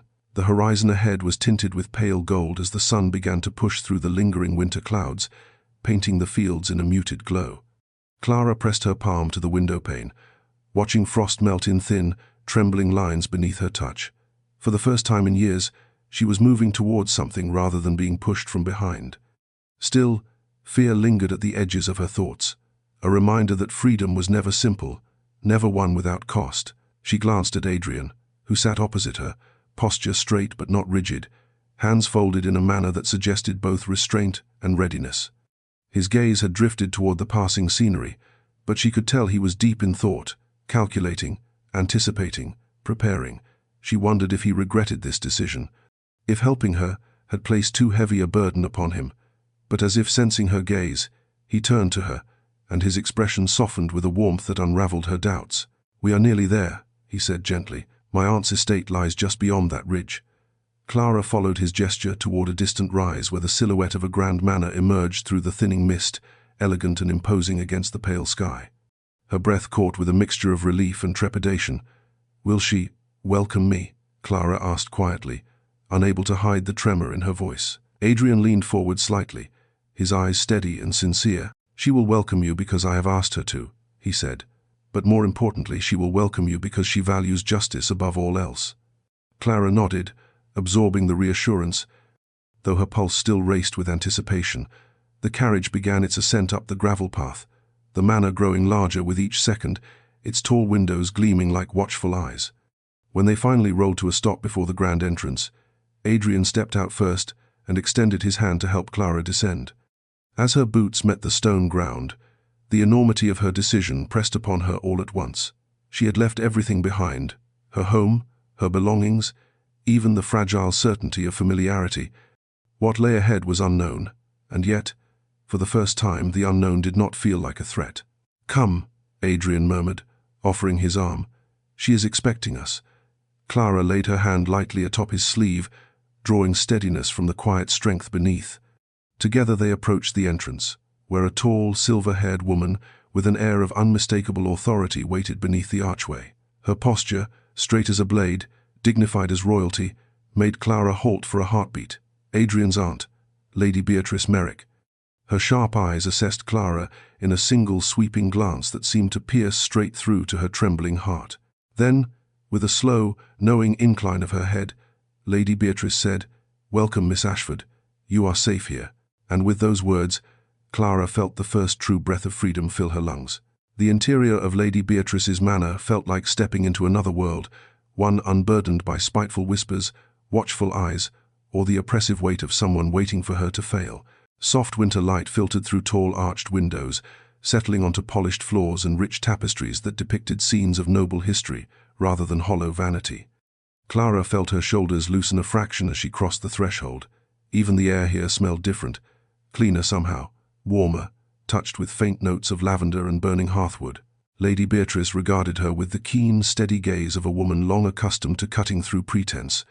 Clara felt exposed under that gaze, as though every fear, every bruise, visible or invisible, lay plainly before her. But the older woman's voice, when she spoke again, carried no judgment, only clarity. "I understand you have endured far more than a young lady ought to," she said, "and that your circumstances demand immediate protection." Clara's throat tightened, but she managed a quiet nod. Adrian stepped closer, just near enough to signal support, yet careful not to overstep in his aunt's domain. Lady Beatrice gestured toward a sitting room furnished with plush chairs, a crackling fire, and an elegant writing desk laid out with parchment and ink. "Sit, child," she said gently, and Clara obeyed, feeling the cushion embrace her trembling frame. "You must tell me everything." The words washed over Clara like a command she had never been given permission to follow before. She glanced briefly at Adrian, who offered her a faint, encouraging nod. Clara inhaled slowly, gathering every fractured piece of herself. Then, with a courage that surprised even her, she began to speak, haltingly at first, her voice breaking over memories she had buried for too long. She told Lady Beatrice about the forged letter meant to ruin her, the arranged marriage to Lord Hawthorne, the inheritance concealed from her, the years of subtle cruelties and open disdain. She did not notice she was crying until a warm tear splashed onto the back of her hand. Yet she continued, compelled by the rare safety of being listened to. Lady Beatrice remained still throughout, her expression grave, her fingers interlaced upon her lap. When Clara finished, silence filled the room, heavy, contemplative, electric with restrained fury. At last, Lady Beatrice spoke. "Your stepmother has acted not only immorally," she said slowly, "but unlawfully." She turned to Adrian. "You were right to bring her here." Adrian inclined his head slightly, though his gaze remained fixed on Clara, with pride, with concern, with something deeper she did not dare name. Lady Beatrice reached for the parchment on her desk. "Tomorrow, we will petition the magistrate. You will be granted protection, and Lord Hawthorne will not come within 100 paces of you without facing consequences." Clara's breath trembled with relief she could not voice. Then Lady Beatrice added, with a rare softness, "You have been silenced long enough. No more." As Clara absorbed those words, a quiet warmth unfurled inside her, a warmth that felt like the beginning of belonging, the first step toward a life she could shape for herself. Clara rose early the next morning, though she had barely slept. Anxiety and hope twisted together so tightly inside her that she felt suspended between worlds, one she feared returning to, and one she was terrified to reach for. Lady Beatrice's manor was quiet at dawn, wrapped in a soft layer of snow that had settled overnight, blanketing the grounds in a stillness that felt almost sacred. Clara stood before the tall mirror in the guest chamber, smoothing the borrowed gown Lady Beatrice had insisted she wear. It was simple but elegant, a dove-grey wool trimmed with delicate embroidery. Modest, dignified, and, most importantly, hers for today. As she fastened the last button with trembling fingers, she caught her reflection and barely recognized the woman staring back.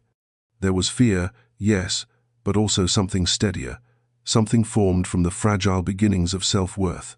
A knock sounded at the door. Clara turned to find Adrian standing in the corridor, dressed immaculately, but with tension visible in the rigid line of his shoulders. His gaze softened the moment it met hers. "Are you ready?" he asked gently. Clara drew a shaky breath. "I hope so."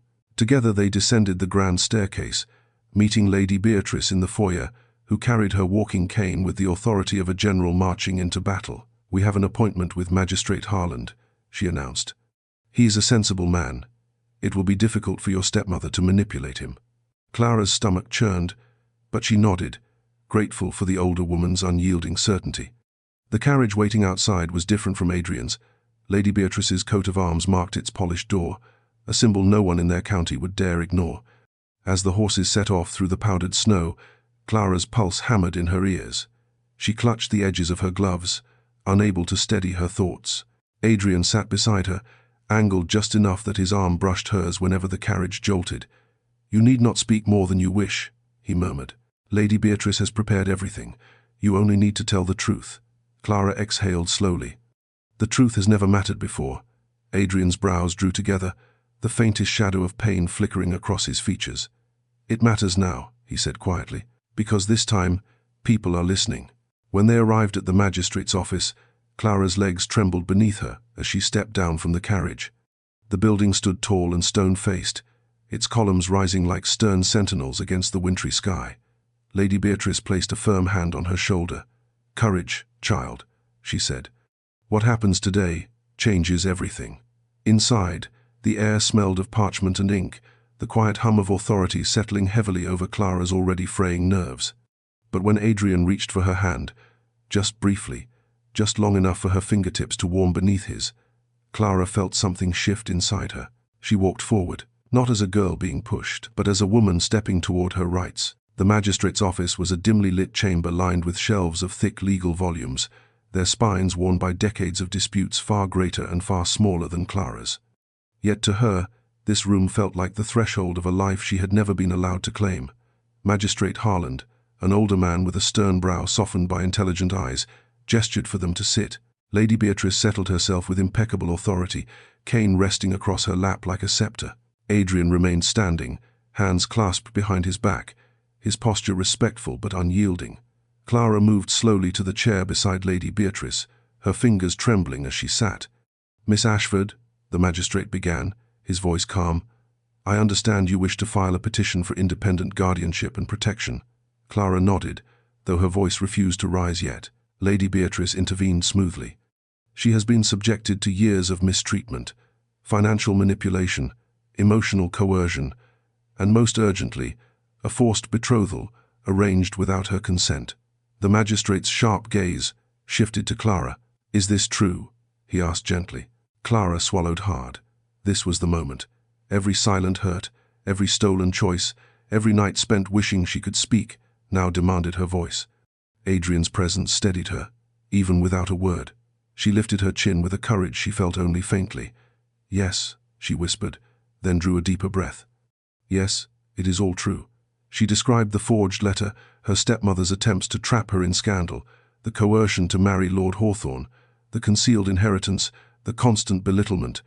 As the words spilled out, something remarkable happened.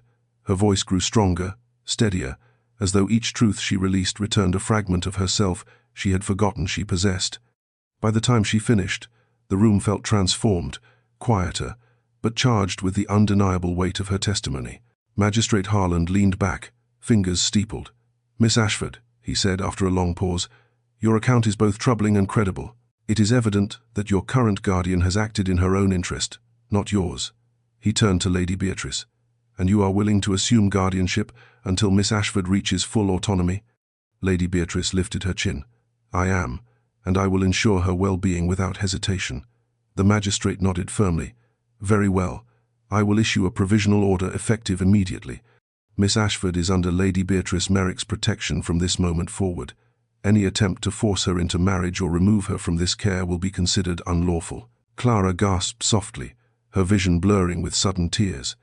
Adrian exhaled beneath his breath, a quiet, contained sound of relief. Magistrate Harland wasn't finished. "A formal hearing will follow, but with your evidence." His gaze flicked briefly to the documents in Adrian's hand. "I do not anticipate opposition succeeding." Clara pressed a shaking hand to her lips. Overwhelmed, Lady Beatrice placed her steady palm atop Clara's trembling one. "There, child," she murmured. "Your voice has been heard." And for the first time in Clara's life, justice wasn't just an idea, it was hers. The journey back to Lady Beatrice's manor unfolded beneath a sky brightening into soft winter blue, the snow along the roadside glittering like scattered glass. Clara sat quietly beside Adrian in the carriage, her hands clasped in her lap, her heartbeat still uneven, as she processed everything that had happened. Freedom, true, legal freedom, had been placed within her reach for the first time in her life, yet her thoughts swirled like a storm she could not fully calm. Only when the manor came into view did she finally release a breath she felt she had been holding for years.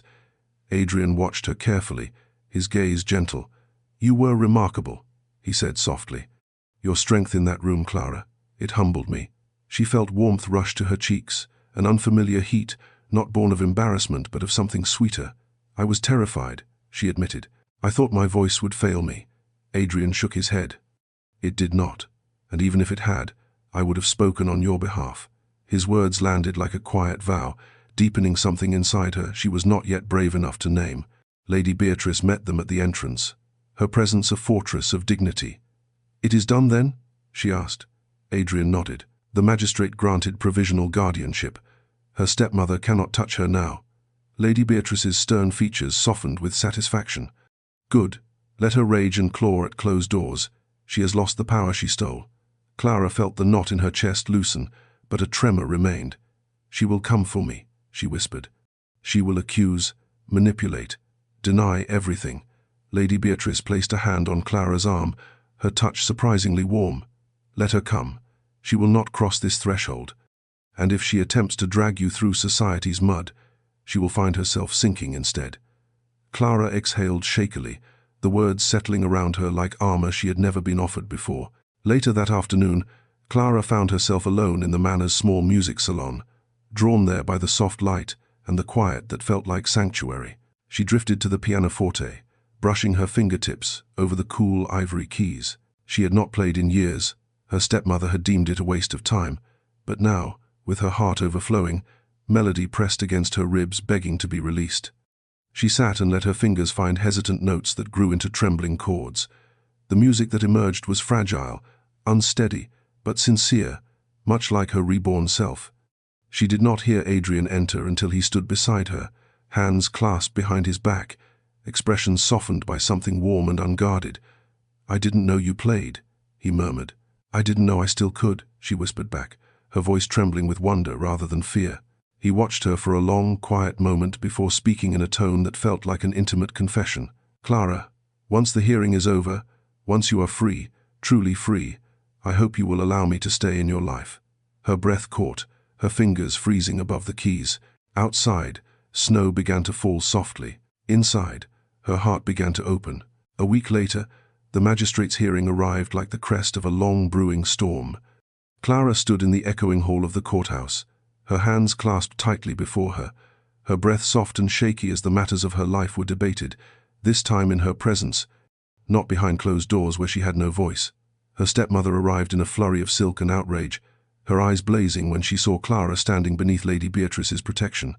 She attempted to argue, to deny, to accuse, but each claim unraveled beneath the evidence Adrian and Lady Beatrice had assembled.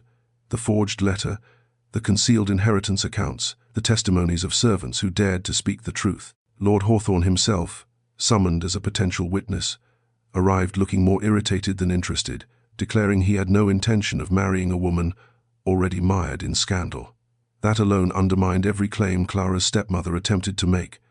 And when the magistrate pronounced the final ruling, that Clara was free, legally independent, and under the temporary guardianship of Lady Beatrice until she chose otherwise, her stepmother's expression collapsed into fury and disbelief.